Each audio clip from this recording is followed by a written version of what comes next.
Welcome to Global Citizen Life podcast. Today on the show, we have Zach Oehlman. Zach, thank you very much for joining us today. Thanks for having me, Sally. Excited for the conversation. Me too. We were chatting a little bit before this, and so you are originally from the United States, and you've Uh-huh. traveled to many countries around the world, and you Yeah. currently have decided to settle down. And I'm not sure how long you've been there in Medellin, Colombia, which is a great place. So, kind of two questions with that: why Colombia, and then more specifically, why Medellin? Colombia. We just so Colombia was our first place to come when we started traveling because it was the only place open. So we started traveling during COVID, and I was in my apartment, and we just bought this beautiful, or not bought, rented this beautiful apartment downtown Phoenix, right next to our big office, 5 minutes walk. And the first week we moved in, everything got shut down. And so we moved everything online. And I was just sitting there. I was like, oh my gosh, like, this sucks. Like, we don't have to be here. I remember that one day, it was like 6 months in. I was like, I don't have to be here. I work online. Like, this is my dream. Like, what am I thinking? There was no place open though. Every place was shut down. So we went to Hawaii for 4 months, and then we got back, and the only place open was Colombia. So we came down here and fell in love with it. And then we started traveling 2 to 4 months to a bunch of other countries. And I was over in Thailand or Bali, and I just the time zone was wrecking my sleep. And my wife goes, "Let's go back to Medellin. That's our favorite place." And so we came back, and it's our favorite place because A, it was on the time zone, same time zone. There's so much adventure in Colombia. You have the oceans, you have beaches, you have mountains with snow, volcanoes, indigenous tribes, the most biodiverse per meter, acreage over in the Pacific coast. It's so affordable to live. The people are brilliant, and it's easy. It's easy to live here. And then Medellin, I chose Medellin because we're on digital nomads, so I needed reliable internet and power. Very Which, important. yeah, so that checked the box. We're foodies, and so we love food, and they have brilliant food here. Some of the freshest fruits and meats and food I've ever tasted. So we go directly to the farmers market and get that. The people are brilliant. It's so affordable to live. The weather is so Medellin's considered, it's called the city of the eternal spring, and so it's Mhm. like 78 degrees every day, and it's just, again, it's easy to live here. Nice. So a big question then, and people would be concerned about is what about the healthcare? The healthcare is some of the best I've ever seen in the world. My wife, when we were in Bali, she had to get some surgeries, and they were brilliant there. But then we came here, and so she had to get some follow-up surgeries, and they're brilliant. They have some of the best healthcare in the world. People fly here for medical tourism, and obviously there's the cosmetic component of it, which is known for, but there's also, I mean, dental. Uh, I'm getting some dental work done, and it's cheaper than Mexico, right? And it's just very it's superb. Nice.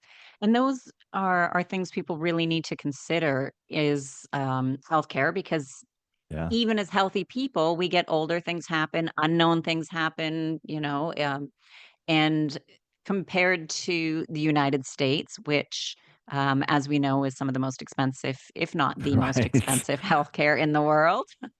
Um, Although, if you have lots of money, top quality, but if you don't, then not so much. So it is important to have that. So how would you compare, let's say, like the apartment for what you paid for your apartment, the new one that you had moved into just before COVID, the cost of that apartment, and if you had that same apartment in Medellin, how much would that same apartment be in both places? Yeah, so I had Medellin or Phoenix was like downtown, 20th floor, one bedroom, like beautiful. I think we were paying right around 2000-ish 4 or 5 years ago. And it's obviously increased since then. Down here, I'm literally in Medellin right now, and I'm living in a 3 bedroom, 4 bath, fully, utilities and everything for about the same 2,300, and it's in the best part of Medellin. Okay, so say double-ish the size and all in for Yeah, less utilities, price everything. because Yeah. that, as you said, that one is now gonna be more because it was years ago. Yeah, you could live down here in the same area that I'm at. It's like Poblado. It's where all the nice restaurants are, sort of the nightlife. I'm right on the edge of it, so it's quiet. You can get a beautiful apartment down here for $800 a month if you're just looking for like a single studio, or like a single bedroom or a studio. We have a lot of guests come over, and we have 2 offices out of the house, so we just get a bigger place. But if you were just looking for a place to live and sleep and not have to like have people and gas, 800 bucks, 1,000, beautiful places for a month. Right, that's good, and, it's always tough when I talk with people about cost of living because what one person's standards or wants or desires in one place is not the same as the other. So it's always a little bit challenging because people, I read things all the time, obviously with what I do, and I see posts of, oh, live here for under $1,000 a month.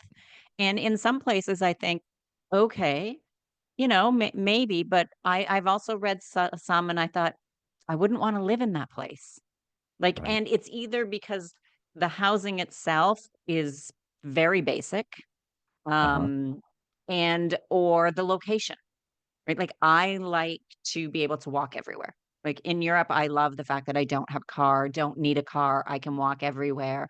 But in some locations, if you're kind of a little bit more rural or more small town, you're gonna need a car, and so then I mean, technically, yes, you could live there and there might be a bus or something, but we really have to also take into the consideration of trying to compare apples to apples.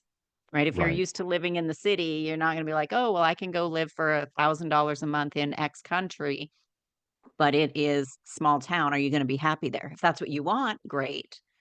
But we really just kind of I always need to say that to people. It's like, "Yes, but you have to compare kind of that apples to apples, and it goes the other way too when I have clients that are or people that are, wanting to move to Canada or to the United States or to Germany from other countries. And they say, because, I want to move there because I can make way more money. I'll make X dollars there and I'm only making X dollars here.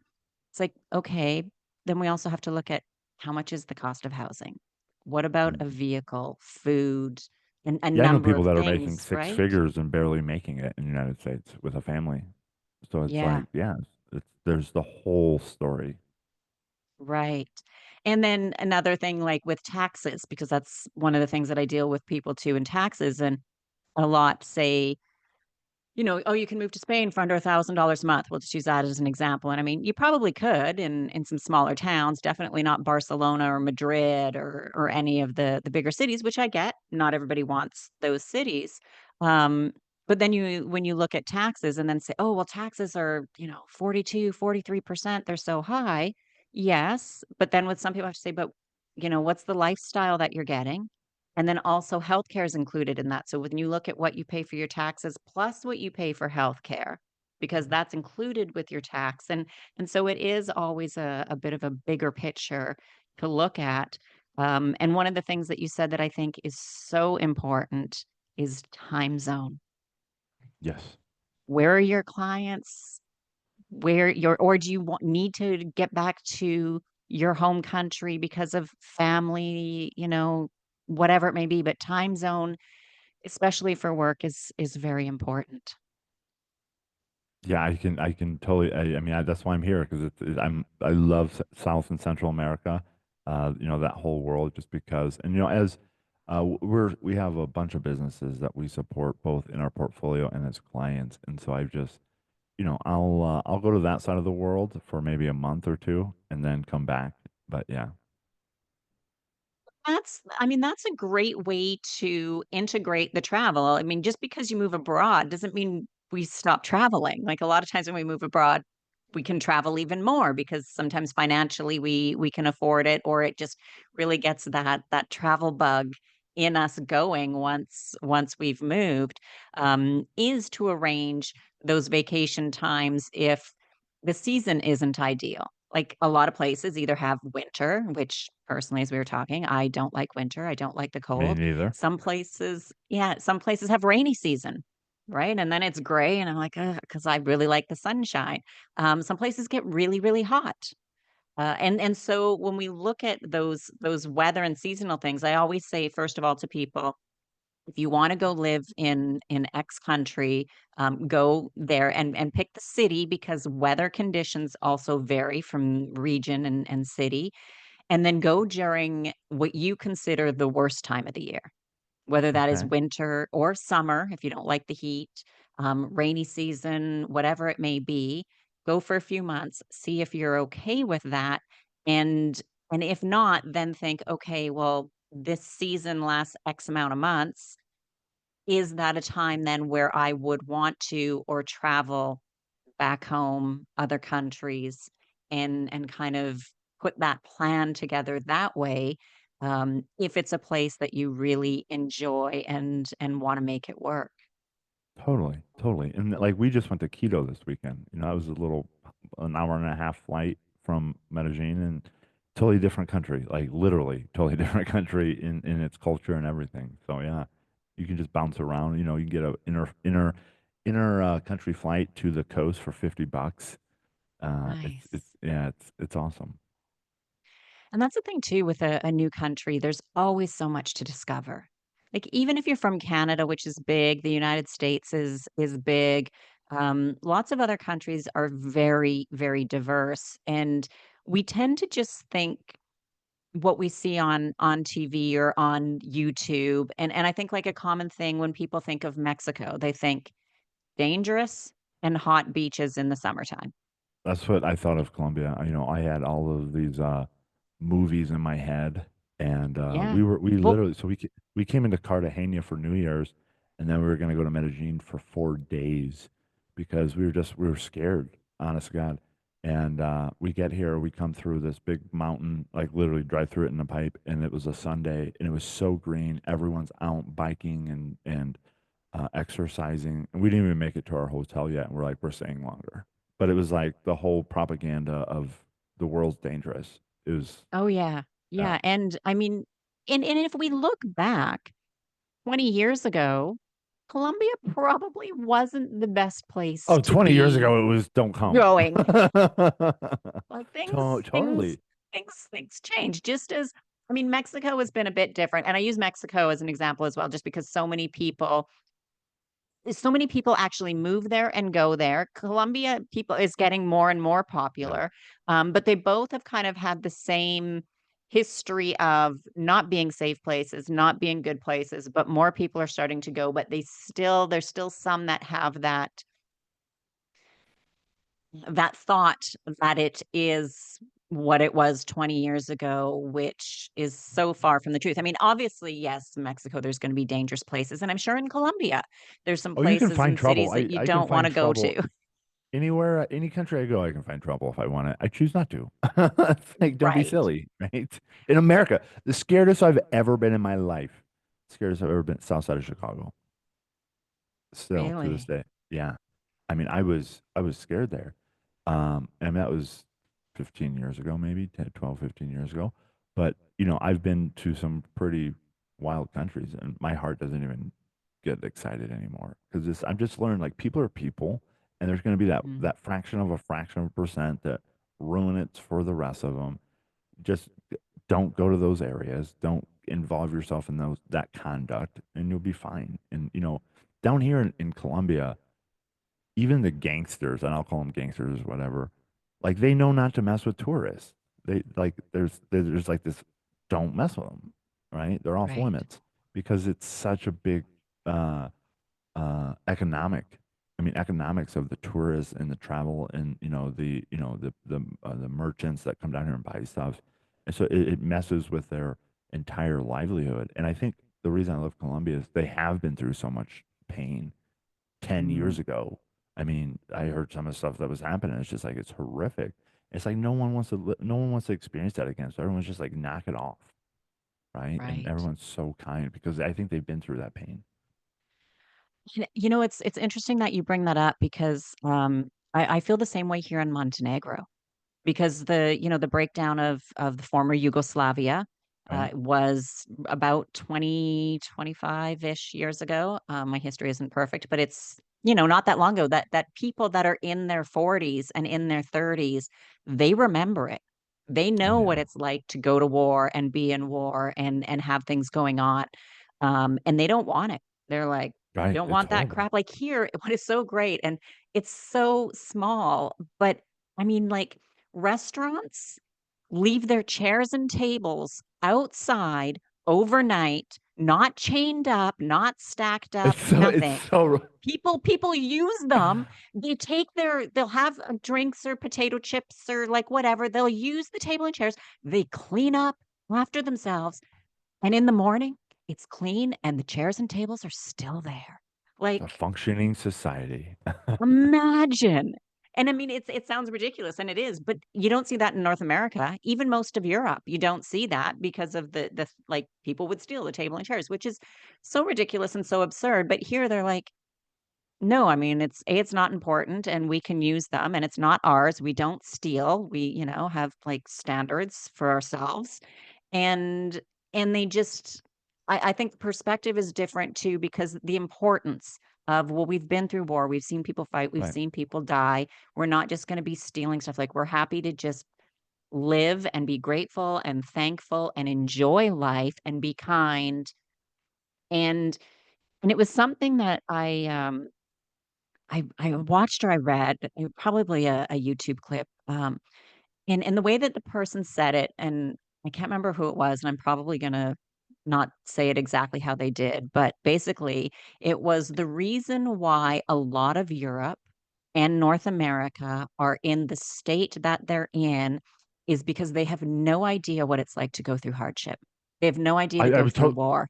They have no, like, if they and I'm gonna say this and not I don't want it to sound that bad, but if civil war actually broke out within the United States and hundreds of thousands of people died, perspective of life and how you live and what is important would completely change.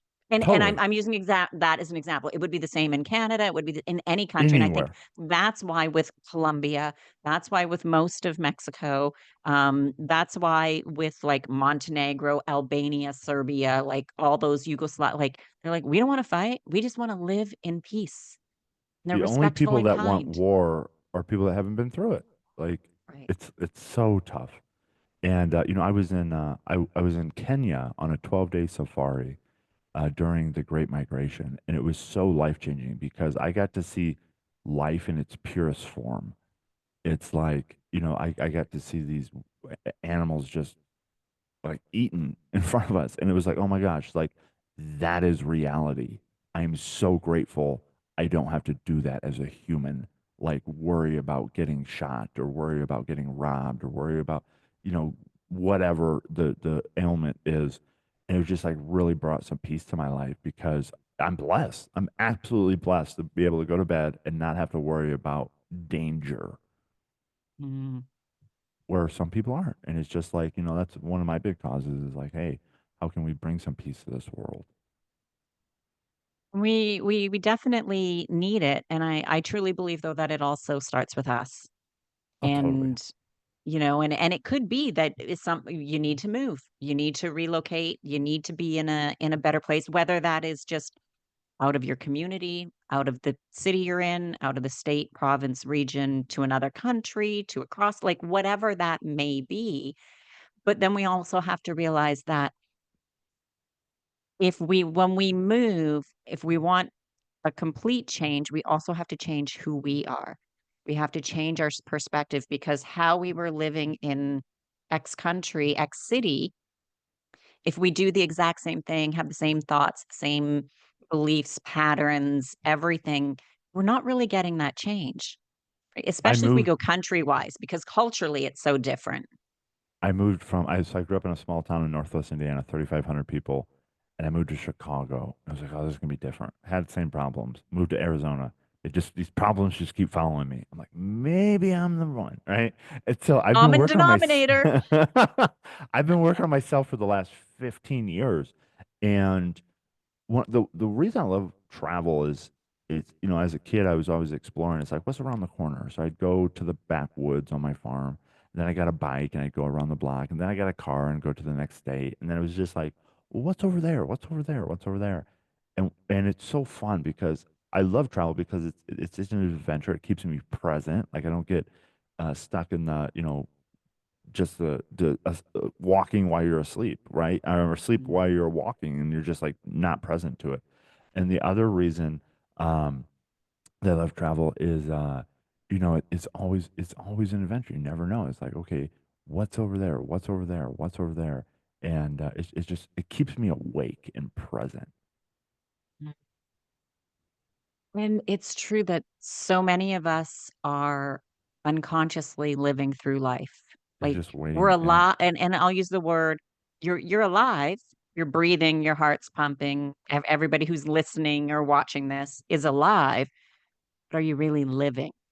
And are you if you say, well, yes, I'm living, it's like, okay, then are you living in a conscious state or a subconscious state? And most people, it's subconscious.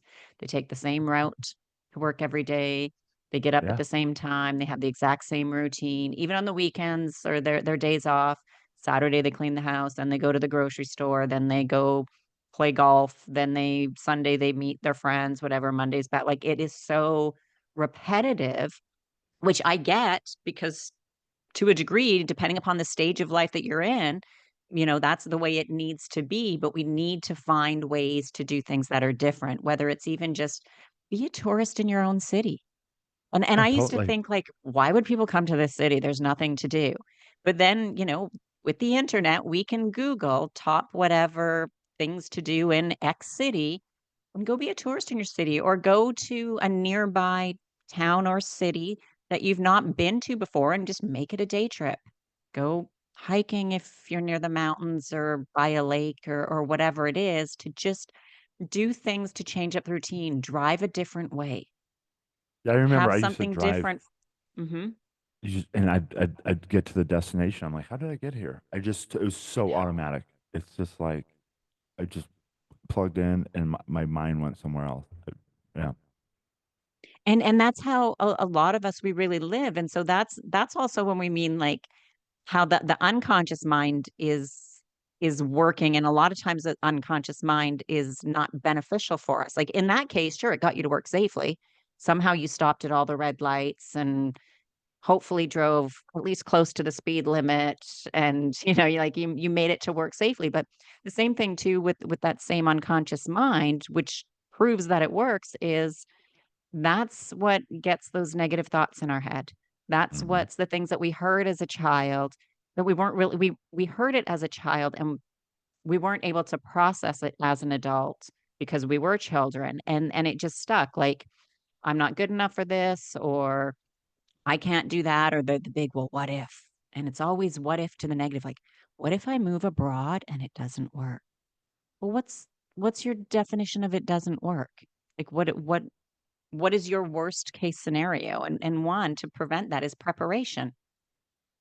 I mean, I've like also as you learned. said, you spent a couple of months in a number of different places. And I think that is what people need to do, is because any place is great for vacation for a week or two. Agreed. Being an entrepreneur, it's I've learned the most valuable skill set is figure it out. And in the world of travel, it's like, yeah, what is I mean, that's like how silly to think that everything's gonna go like we think it's gonna go.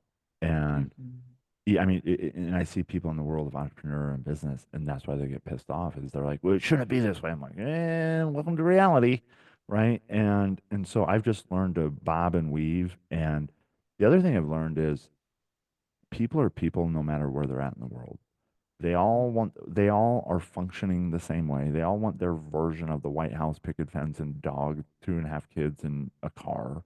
it's just a little bit, like in Kenya, they want one of my we are friends with a Maasai tribesman and his mom, and he's like, Zach, I want all the cows of the land, right? And so he doesn't care about, they want cows because it's still a form of wealth and value, and he Mhm. wants, a farm, and so they all want something, they all operate the same, and it's like once you understand what it means to be a human being, you see it everywhere. And then it's like, oh, it's much easier to relate. It's much easier to get through life because you realize everyone else is going through the same thing. Right? Let's be kind to each other. Mhm. Yeah. Mhm. And I mean, a couple of things, like, it's easy to be kind, or at least be nice. Like, there's no I mean, sure, if somebody really hurts your feelings and we get angry, and I get that. But even still, there's people that I don't like for a variety of reasons that if I was in the same room, nobody wouldn't unless you knew, but if you didn't know, you're just in a room, like, you would never know that there was anything wrong because I'm still polite, I'm still Yeah. nice, I will still To be say, "Hi, kind. how are you?" I would do my best to generally kind of avoid the person, but not always possible, but we can always be nice. And Totally. another thing with that though too is even if it's somebody that I don't like, we still have things in common. Like every human being can find something in common with another human being beside the fact that we're human beings. Beings. But if you do some digging and have some conversation, you will always find something that you have in common or that you both like or something. Totally. Totally agree. And I think that's a bit of a problem right now that we see a lot in North America and Europe. I don't know for other countries, and it is quite possible, but it is very much you agree with everything I like, say, and do, or you're the enemy. I And there had is no a conversations about it. I had a high school teacher. I still remember this day. He's like, Zach, just because we disagree doesn't mean we can't be friends. I'm like, I love intellectual stimuli. Like Mm, I've like deep intellectual stuff, and it's like some people they can't handle it because it confronts their reality of the world, and they're not willing to let go of that version of it. And it's just like, and then they get argumentative, and it's like, okay, I'm not saying what I'm saying is true, but I'm saying think about it, right. right? Explore the thought. Right. And I that's one of the things I love about travel is, why do you think this way? Why do you Mhm. believe this? What do you hear about what's going on? Because I'm Canadian in Canada. What do you think of that as a person from this country? And then the question that I like most as a follow-up, and that determines if I can actually have a conversation is why? Why? Why? Oh, What? why do you think that? Why do you Oh, believe totally. that? Why, and it's interesting when they can explain it. I think the people that you can't have conversations with, they can't answer the why. Oh, just because it's true. Oh, and it's like, no, I it's think that's called and dogma. Is that what they call the yeah, yeah, it's that and way because it's that way. right, right. And I think though that they don't want to ask themselves why, because then they might have to admit that they're wrong. And everybody's so scared of being wrong. I'm wrong all the time, and I often say and it really isn't I shouldn't even say it's wrong, but, um, we change our mind about things, right? Sometimes we don't like somebody, and then for whatever reason, but then we kinda get to know them because, like, if it's a colleague and you're around them more at first, you're like, "Yeah, I don't really like them," and you get to know them, and you become friends over time because you've given them time, so you've changed your opinion, you've changed your mind. A lot of it is like how we grow up. Like my thoughts and beliefs, they're not right. They're not wrong. They're just mine because of my experience. And if I can look at myself and think, why do I believe this or think this? And if I can't answer it, then I have to think, hmm, maybe it's not accurate or at least not accurate anymore. Right? Maybe it's something I can kind of let go of. And as we travel and move to different places and live in different places, why are things done this way here? What do you think about, what you hear about this and that there? And when you can open to it and listen, it just broadens your knowledge and perspective. It doesn't mean that we need to change our mind, But I think it just makes us look inward to say, "Okay, why do I believe and think this? This is how they do things here. Maybe you know what? That's actually better than the way that they do it back home. I like that." Um, and and that's part of growing and being part of different culture and just Earth and the world. If you know, right? Because it sounds like you've been developed in some like higher education. Most people, because I've seen the name of my company is called Learn and Grow Rich, and the reason I named it that is because I've been to some of the richest and to some of the poorest places in the world, and I'm like, what's the differentiating factor? The differentiating factor is education. Like straight up, why do you believe that? Why do you say that? Why do you do that? Oh, 'cause this is either A is all I know or is what I was told to do. And just like the fact that we have choice, most like that's a revelation for most people. Like I remember the day I had to go to a program to understand that life, everything was a choice. And life wasn't happening to me, it was happening for me. And like all of this stuff I see the world, I had to pay a lot of money to be around the right people in the right conversations to create this framework of a mental mind that I have today. And so I've seen that as, it's like, how do you travel? Well, you go to the internet and you buy a ticket, right? People ask me that, and it's like, how do you do it? I'm like, well, you just go buy the ticket and then you figure the rest out. And I remember when I was younger, it was like that was so hard. It's like how do you travel? How you just do it? Like what today, 20 years later, I'm a totally different person. But back then it was like I was so afraid of the world because that's how I was trained and brought up. I remember I didn't travel out of the United States because I thought everyone hated me and wanted to hurt me. And then Wow. then I took a personal development program, and she's like, "What do you want out of life?" I was like, "I want to travel the world." She goes, "Where have you been?" I was like, "Arizona." And she said, "Buy a ticket out of the country before our next coaching call." And I went to Vietnam, and Wow, that's like I was like, "We're going big for it!" Like, change. You went, yeah. I'm gonna break this mental construct I've created. I had to go through China. I had to get like visas. I had to do all this stuff that wasn't normal for a farm kid from Indiana. And I got over there. I was like, this isn't that bad. Like, and then I went to Puerto Rico. And that's where I met my now wife. I went to Costa Rica. Like, boom, boom, boom. I was like, this is. And then I really started traveling about 5 years ago. And I'm just like, I used to feel like every country I would be in, I'd feel different. Today, I'm just like, Mm, oh, I'm in the world. Like these are all just people. I forget what country I'm in sometimes because I'm just like, they're just people, right? right. So It's so true, and I think and anybody who listens or watches, they hear me say it often, is turn off your TV. Get off the yeah, news, get off the media. I mean, be aware of what's going on in the world, obviously. totally. Um, but so much every country has propaganda. We're the best country in the Oh, world, everywhere else is scary and dangerous and don't go there. Which is really unfortunate because, as we were talking earlier, there are a few bad apples in the world. Absolutely. But I also believe too, unfortunately and fortunately, it takes all types to make the world go round. So, totally. and that's the way it is, but that is such a small percentage of the population. And just as you said, every country in the world, people have their version of the nice house with the white picket fence with 2.5 kids and a dog and, I've everybody even wants happiness. I love spending time with tribes because it's like ancient wisdom and so we were with a tribe in Panama and we paid to get like a temporary tattoo of like the natural ones.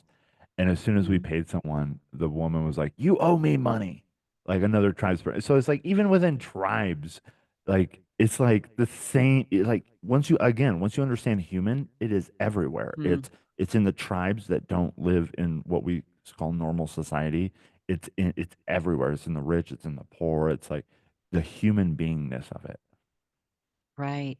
And the only difference is location and Right. how communication works, like what Yeah. type of language that they have. But otherwise, Yeah. at the core being of humanity is we are all the same and reasonably the same. I mean, and we all have Yeah. people that want rich, fame, wealth, and those who just want simplicity and bliss and I went happiness through and uh I went through that I want to be rich and famous phase, and now I just want to farm and to be left alone. It's like I want peace and quiet, and I still love doing what I do. We're entrepreneurs, and we're here to make a difference in the world. I love that, but I also love just like leave me alone. I need my time and on my farm with no internet. And mm, it's so funny. Like we're getting a dog today, and mhm, I made 2025. I said, 2024 was the year of yes, and 2025 is the year of no.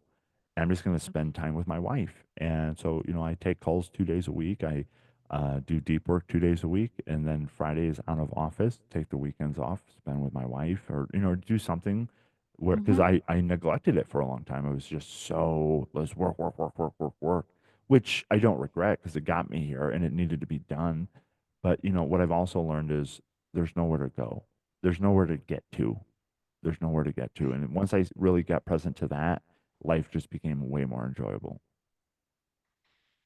Absolutely, and it really comes down to really kind of looking inside ourselves and saying, "What is important? What brings me joy?" That's my newest Uh-huh. phrase that I don't know how it's just come up in the last year was a really rough year for me. I would say on a personal level, the worst year of my life. And put some things into perspective. And so now it's like, what brings me joy? What is important and what's not? Like, I don't need to quote keep up with the Joneses. I don't need to have or do anything that doesn't, like, bring me joy and happiness, and we need to really look internally because that is different for everyone, and Right. that goes along with when I ask people, like, "What is your definition of success?" Because what Right. makes you successful, it should only be in your own eyes, and that's for you. It doesn't mean I mean, unless it does mean having the fame and the fortune and whatever, but there's a lot of people who have that who are not fulfilled and happy or feel I know I hang successful. out with there's rich people all day long I hang out with that are not fulfilled. They're just like burying themselves in their work. They're burying themselves in drugs and alcohol. They're burying themselves in Mhm. something to numb the reality of their life. And I'm just like, I went through it. I mean, I woke up one day, I said, if this is life, I don't care if I live or die because this life sucks. I've gone through, alcohol, like dealing with alcohol because I'm so stressed out. I don't, I was uh, in my late 20s dealing with early 30s, dealing with thousands of people that were on my team in my world of entrepreneurs. I'm like, I didn't know how to handle that. And so, there's this quote, they said 85% of your success is dependent on your emotional intelligence. Like your Right. IQ opens the door, but your EQ determines where you go once you're in. Yeah. So I've just really been focused on emotional intelligence, personal development, myself. Once I master myself, then I can understand that, oh, okay, now I can actually see that you're just the same person as me, but you have your own version of reality. And it's like, I know that now. Mhm. Absolutely. I mean, it's incredible.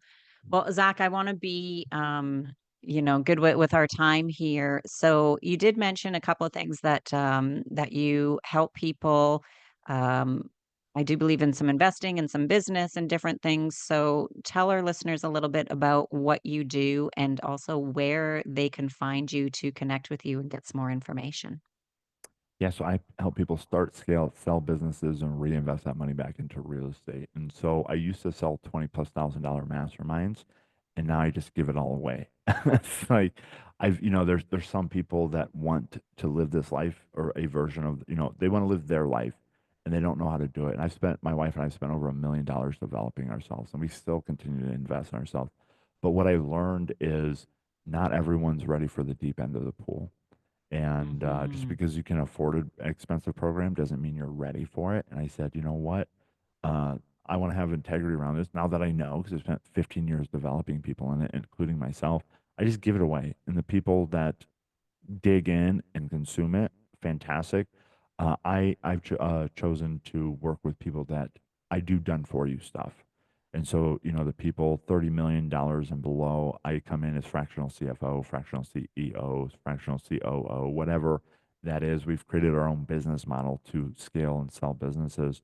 And then we come in and we implement that. And so it's a way that I get to give back and also, if they don't need my time, they get all my intellectualness for free. And they can find all that stuff at learnandgrowrich.net and go eat it up, make a bunch of money, live a great life, and share it with the next person.